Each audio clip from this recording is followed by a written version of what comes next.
guys, welcome to another video, and today we are going to be doing another Ask Hippo. As you can tell, it's a Sunday. Yes, Ask Hippo is probably going to move to Sunday from now on out.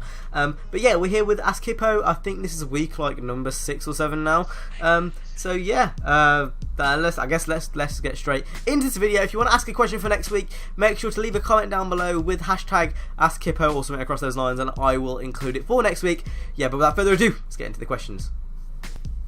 Okay, so the first question comes from Lasse, and his question is, what is your opinion on digestives? Now, this is actually a really good question because it's kind of weird. So I like the chocolate ones. I like the chocolate digestives, but I'm not a huge fan of anything else really. I think chocolate digestives are where it's at. The other ones just feel a bit too dry.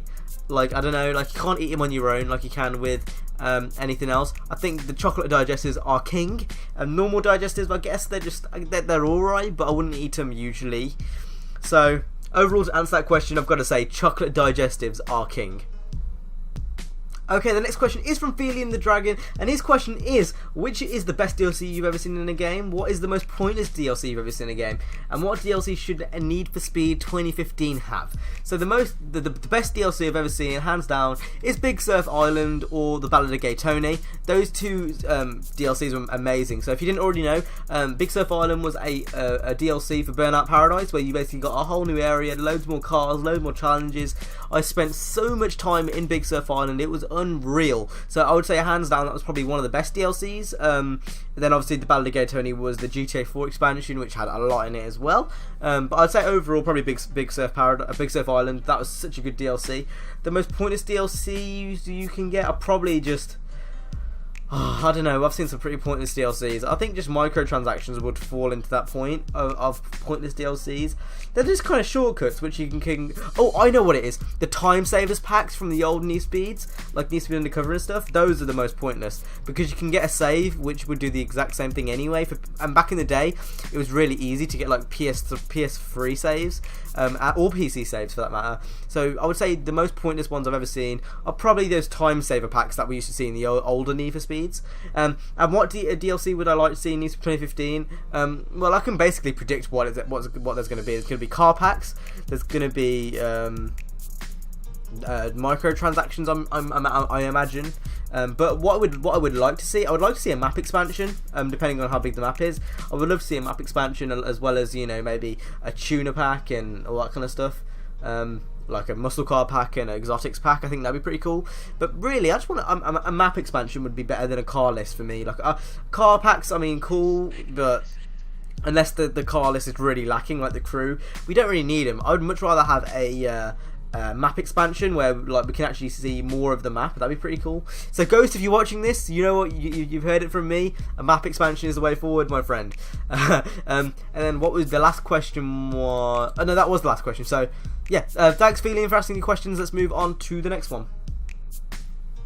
Okay, the next question is the Illuminati Racer, and his questions are: do you prefer newer cars or older cars? Is basically what he's saying there. And what's the worst moment of your life? So, do I prefer newer cars and older cars? I don't really have a preference between the two.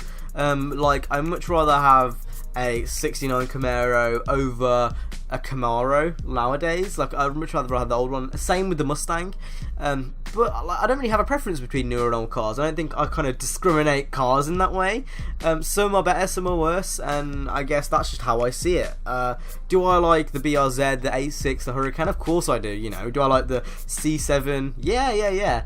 But at the same time, do I prefer older cars like the Supra? I don't even call the Supra that. The Supra's not that old. But do I prefer the Supra? The R32 is my favourite car of all time. So yeah, I don't really have a preference really. Like, it's, I don't see, you know, separating cars via age. Like, I don't know, I just don't do that. Like, it's just not me. So I guess I don't really have a preference. And the last question, I'm going to save that for a special commentary one day when I actually am in the mood to answer that question. I feel like that's one of those questions where I kind of need to be in the mood to answer it, and at the moment I'm in a happy mood at the moment, so I'm not going to do that. But yeah, I've had some pretty bad moments, you know, in my life. I've hit rock bottom once, and I'll talk about that some other time. But yeah, do I prefer older or newer cars? I don't really have a preference. You know, some cars are better than other cars, and then some cars are better than other cars. Like, I'd much rather have, say, a Huracan over an El Camino. It just depends really. I don't really have a specific preference. I just believe some cars are better than other cars really. Okay, the next question is from the King of Rices, and his questions are: if you had to have a classic muscle car pre-1975, what would it be? And would you rather have a Dodge Viper or a Chevrolet Corvette? Now, I'm going to answer the first one, pre-1975. I would say it's between the Camaro or the Mustang. Couldn't pick between the two. I think I'm leaning more towards the Mustang. Define that is an evil word. I don't know why you would ever mention that. You know, your mum needs to wash your mouth out with soap after you said that word. Pretty disgusting. Would you rather have the Dodge Viper or the Chevrolet Corvette? So I think before any time from, I don't know, 2009, I would have the Dodge Viper, especially the older ones. The GTS ones look really nice. But nowadays with the C7, basically after the C7 was introduced, I'd much rather have a C7 over any Viper. I think the Vipers prior to the C7 were unreal. You know, they had that kind of classic Viper look.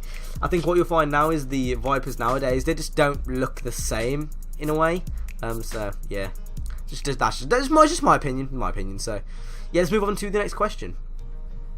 Okay, the next question is from Venomous Gaming, and his question is, when is your birthday? Now, I was thinking, I wasn't originally going to say this because, you know, like, it's pretty classified information, but I might as well say it because when my birthday comes around, I'm probably going to tweet about it anyway. It's the 18th of April, so not too long away at all. It's like a month and a bit away. So yeah, I wasn't originally going to say that, but I've trusted you guys with this information. Don't hack me with your super spy powers. But yeah, birthday 18th of April. I was born quite a while back. I'm not going to say that, but yeah, I was born quite a while back, and yeah, that was it really. Okay, so the next question is from Tuners, and he's asking, what is the worst game I've ever played or owned?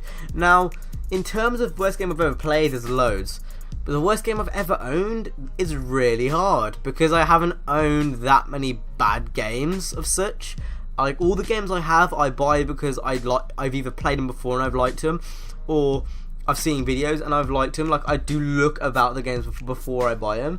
Like, anything, even like The Crew, like everything. Like, I don't really have a bad game in my library. If that's, like, it's hard to say because everyone else has their own opinions. But in terms of my library, I don't think there's actually many bad games. Like, hold it, let me look. No, not one. Not one. I would say maybe some of the FIFAs that I had than some of the newer ones. But honestly, like, there's not any bad games in my library in terms of me owning games. I think the worst game I've probably ever owned is probably some of the FIFA games. But honestly, like I don't know, I just don't really own many bad games, I guess. So yeah, sorry if I didn't really answer your question, but that is how it is. That's just how it is. Okay, the next question is from Gutty Has Style, and his question is, which NFS has the worst handling in your own opinion? So the worst handling NFS, I don't really know. Like, I last week apparently I knew the answer, but this week I'm kind of struggling. Maybe Shift 2. I think it's a mixture of Shift 2, the run, and Undercover, maybe? I don't know really, it's hard. I would say Shift 2 takes the candle because the engine on that game is horrible. But yeah, I don't know, it's mixed really. But if I had to give one final answer, I'd probably say Shift 2. Okay, the next question is from the Speedway Gamer, and today his questions are: what would be the perfect type of DLC for a racing game? Should the gamer start a war against companies due to the overuse of DLCs? And if the Illuminati leader, if you were the Illuminati leader, what would you do? So number one, I kind of mentioned this earlier. Map expansions are great. I think that's something that's really underdone in the racing genre. I'm not talking Storm Island where it's copy and paste and I'm talking like an actual full-on map expansion like Big Surf Island. I think it's the best type of DLC in my own opinion. Yes, I genuinely think that gamers should start a war with companies, not necessarily a war like with guns, but I think gamers do need to take a stand with companies in terms of their DLC. And I think like I said this before, but I do think gamers will eventually take a stand. And if I was Illuminati leader, what would I do? Well, last time I checked, the Illuminati were one of the biggest racist parties, so don't really know, to be honest. Okay, the next question is from Zhao, and his questions are: what is your favourite car from No Limits, excluding the R32? Have you ever had a near-death experience? And your first car, will it be diesel or petrol? So I guess we'll go with number 1 first. Not counting the R32, probably the GT86. Have you had any near-death experiences? I've had like 4. I've been almost run over a few times, and I've had a few others. I think that the most interesting one was when I was crossing the road, and it was quite clearly a red light, but a lorry just decided to come anyway, and I was quite literally so close to getting hit by that lorry, it was unreal. Then the first car, petrol or diesel? Petrol, man. Like, petrol, man. Like, diesel, ew. It'd probably be cheaper to run, it'd probably be better, but if I'm gonna get a car, I don't want to get it just to make do, you know. Like I'll make enough money, hopefully, eventually one day, you know, to compensate for the car. I don't want to have to. I just think petrol is the only way forward. Saying that, is it possible that I might get a diesel engine in the future? Maybe. Maybe, but in a perfect world, it would be petrol. I mean, I would try, like I make time to make YouTube videos, I'd try to make enough money to do that. But again, like it all depends on the finances and stuff, which I'm not 100% sure on. But in a perfect world, it would be, you know, petrol all the way. But it doesn't, like, it depends. It depends on my financial matter and the cars that are available for the time. Like, car prices over here are mad, especially with the insurance you have to pay on them. It's like at least £2,000, so it all depends really, but in a perfect world it would be petrol. Okay, the next question is from Venom, and his question is: if you were given the option to have a new Midnight Club or the Crew 2, which one would you pick? So I think this is synonymous. I think this is going to be an overall decision for you guys too. Midnight Club every single day of the week. Midnight Club LA was absolutely solid. Midnight Club Double Edition was absolutely solid. And everything in between. South Central DLC was solid. Just everything about those games. I didn't play 2 or 1, but the ones I did play, the newer ones, were unfreaking real. Too bad that you know, Rockstar North, I believe, got cut down for well, they got cut off. It's a bit of a shame, but the game itself, you know, the games itself in terms of the series are unreal. The Crew, it was good, but it wasn't Midnight Club. Midnight Club is one of those iconic games which everyone, you know, looks back on. Well, most people who look back on Midnight Club as being one of those great games in the PS2 era and the early PS3 era, and I'm no exception. I absolutely love Midnight Club, and yeah, just absolutely love the game. Although the Crew is good, it's not Midnight Club. Midnight Club is up there with one of the greatest racing games of all time, racing game series of all time. So yeah, hands down be Midnight Club for me. And the last question from this week is from Crazy Creation, otherwise known as GT Guy 36, and his question is: what is the most annoying glitch you've had in game? So I think this is pretty synonymous for everyone. The most annoying glitch I've ever had was hands down in most first-person shooters or exploring games, when you're trying to go through a door or you're trying to go through a tight area and the AI are stuck in that area and they won't move.